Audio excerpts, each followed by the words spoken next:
Hello, my name is Nobuki Takamen. I'm a jazz guitarist. Today, I would like to show you how to play walking bass line over F blues using 3 easy to remember triadic shapes. I think it's very important to understand the relationship between melody and the bass line, when you compose or when you improvise. Practicing walking bass line is a good way to start. It is also very helpful, especially when you play solo or play duo with a singer or with another guitar player. If you study the bass lines played by the great bass players in the history, that does significantly help your rhythm. And understanding how they do it enables you to come up with the right voicings, and also makes it easier to have musical conversation with the bass player or with other musicians as well. It also helps you to develop your ability to play over chord progressions if you can apply that in a different registers on the neck on the guitar. As I mentioned in the beginning of this video, we will use 3 triadic shapes to play walking bass line over F blues. Here I have handouts, my handouts that you can download from the links below of this video. Okay, the first one shows you 3 triadic shapes of major triad, minor triad, and the diminished triad. The ones on the left side have the root on the 6th string, and then the ones on the right side have the root on the 5th string. And as you see, these 2 shapes are identical. It's just on a different string set. Although augmented triad is listed here, but we are not going to use augmented triad in this, in this lesson. Now here is the my handout that shows you typical 12-bar jazz blues chord progressions in the key of F. And in order to apply 3 triadic shapes to play walking bass line, first of all, we need to be able to identify what kind of triad you have on the bottom of each 7th chord in the blues. That is actually, relatively easy to do. All you have to do is take a look at the name of the chord, and if you see little m, written in, these are the ones with the minor triad on the bottom, with some exceptions. But like say C minor 7, has the C minor triad on the bottom. A minor 7 has this A minor triad on the bottom, and a G minor 7 has the G minor on the bottom. Now you see, you also see like a F7 or a B flat 7 or like a D7. These are the ones with major triad on the bottom, and you have flat 7 on the top. So I will pick F major triad, B flat major triad, and D major triad, accordingly. And there is B diminished 7 in the 6th measure. This is the only one that has the diminished triad on the bottom, and it's got actually a double flat 7 on the top. So I will pick B diminished triad here. Okay, now let's take a look at these 3 triadic shapes on the fingerboard. Okay, so I'm gonna pick B flat here. Okay, and then if I'm to play B flat major triad, now this is the root, and then the 3rd is here, and then the 5th is here, and then the other root is on the 4th string here. Okay, And you know, when I actually need to play F major triad, you know, it's really easy to do. You know, all you have to do is just like find F on the sixth string, which is actually first on the first fret, and then you know just you know use that shape. Root is here, third is open, and then the fifth is on the third fret on the fifth string, and then the other root is on the fourth string. Now, when you take a look at the other one on the right side, all you have to do is just like move the shape, you know, towards the first string, like this. So like this is F, so you just move up, and then this now you know turns into B flat major triad. Okay, and then F on the fifth string is here, so this is F major triad. And then the other root is actually on the third string, and then you know I wouldn't actually you know play you know this root as a you know bass note because it's relatively high. So this is and see, those are the you know major triad shapes. Okay, and please practice this until it becomes your second nature. Right now, let's take a look at the minor triad. Okay, and minor triad has actually the third minor third on the sixth string here. Actually, I play.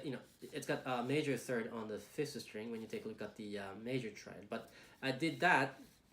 I did move the third on the sixth string to have all the notes in the 4 frets distance like this. Okay, so the root is here, minor third is here, and then the fifth is on the next string, and then the other root is here. So it's like this. So A minor triad would be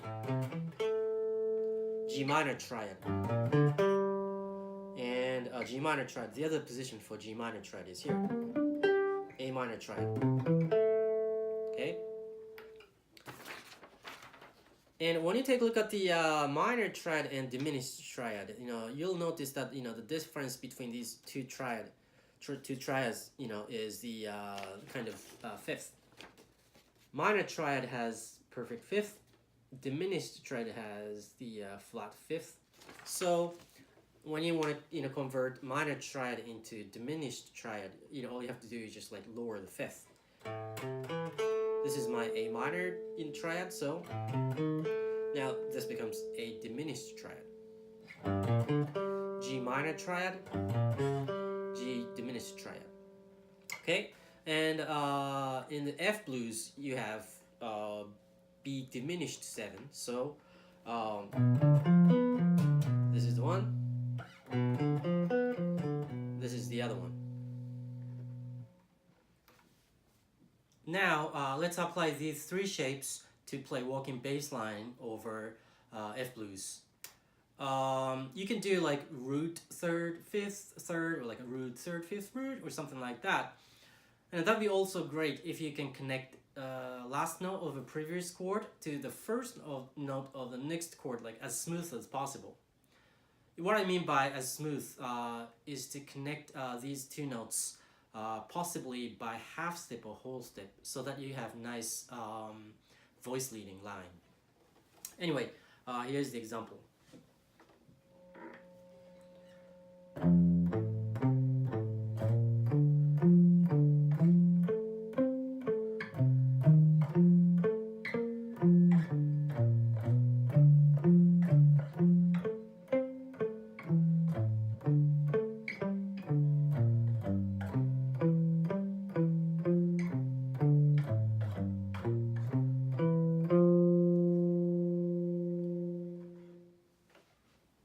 Once you become really comfortable playing walking bass line with the notes from the triads, the next thing you can do to come up with interesting bass line is to use approach note technique.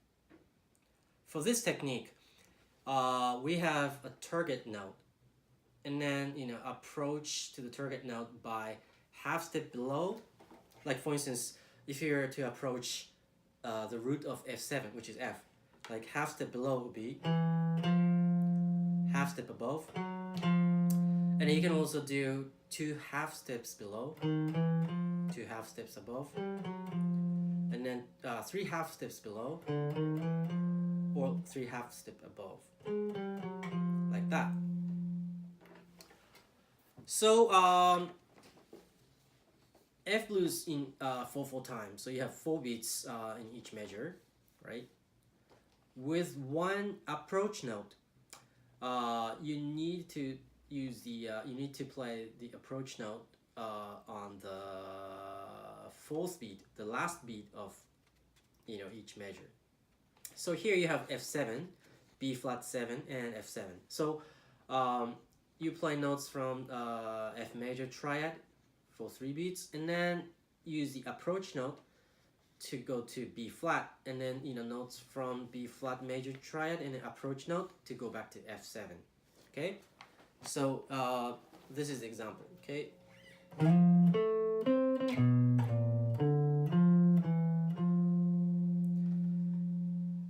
So I used half step above to approach B flat, and then I used chromatic, one chromatic below to go back to F. With 2 approach notes, now you will start using approach note from the 3rd beat. 1, 2, 3, 4. It's this is when you use approach notes. Okay, and then this is how it sounds like with 2 approach notes.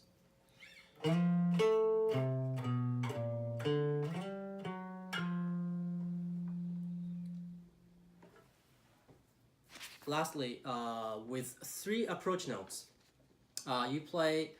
I kind of like the to play the root of each chord as the first beat for the first beat. So like I play F and then approach note, approach note, approach note, and then B flat, and then approach note, approach note, approach note, and go back to F7. Okay, when you have like more approach notes, you have to be careful with the harmonic rhythm, because here you have only 2 beats, so you may be able to only use 1 approach note, I think. All right, so this is the example with 3 approach notes.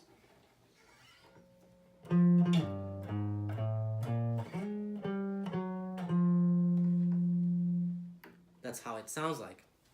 Okay, now I will play walking bass line with approach notes.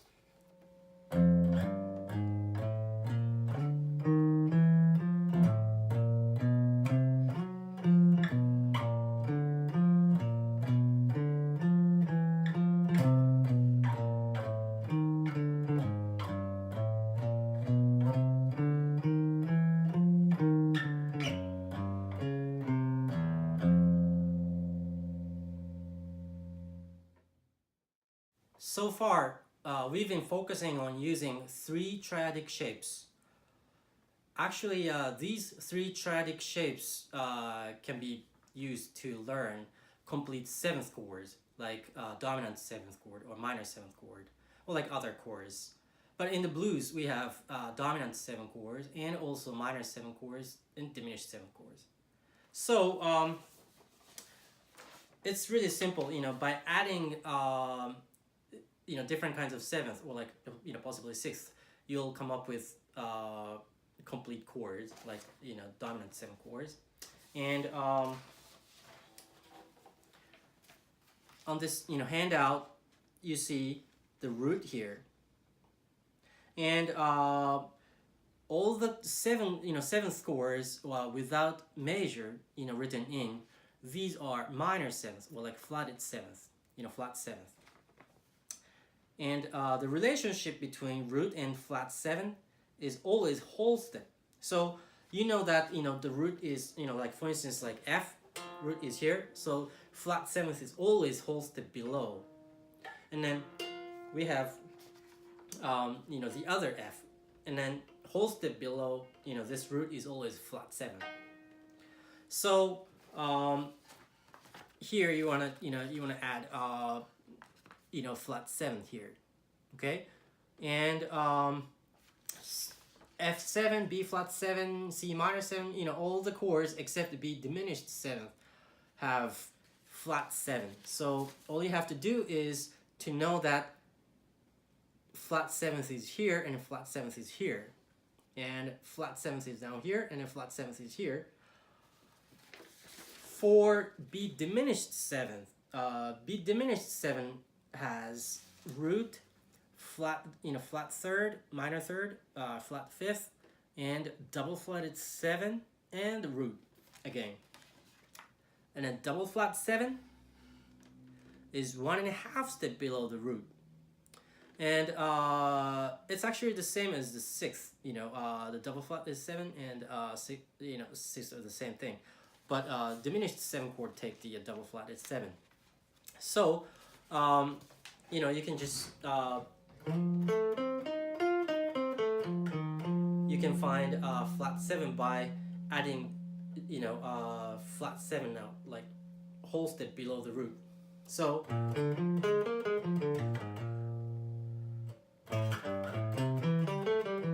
A minor 7, and then D7, G minor 7, C7, F7.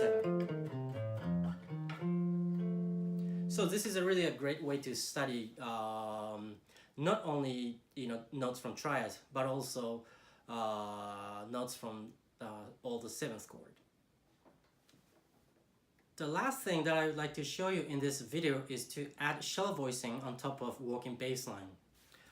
If you're not familiar with shell voicing, please check my lesson video that shows you how to comp over F blues using 3 simple shell voicings that you can find on my YouTube channel.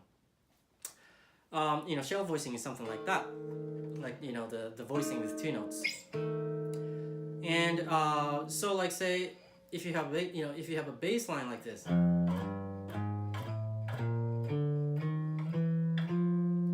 you can add shell voicing either on a downbeat or upbeat, and this is how it sounds like when you add shell voicing on a downbeat.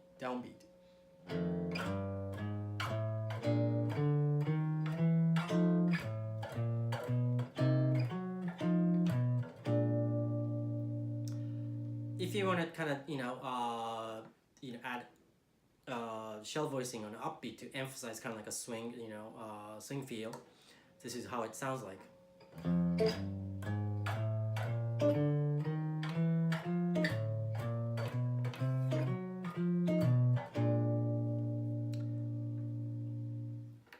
And of course you can mix these together, something like this.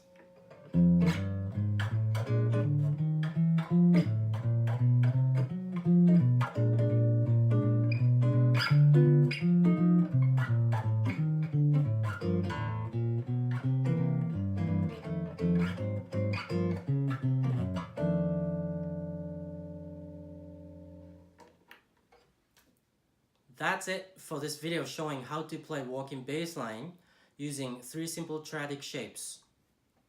This is only one of the ways to play walking bass line, so please check your favorite bass players and transcribe the bass line and play with the recording. That's the best way to do. Thank you so much for watching this video. Please feel free to contact me if you have any questions about this video. My contact information can be found below this video. Please also subscribe my YouTube channel so that you don't miss future performance videos as well as my instructional videos. I hope you enjoyed this video and see you soon.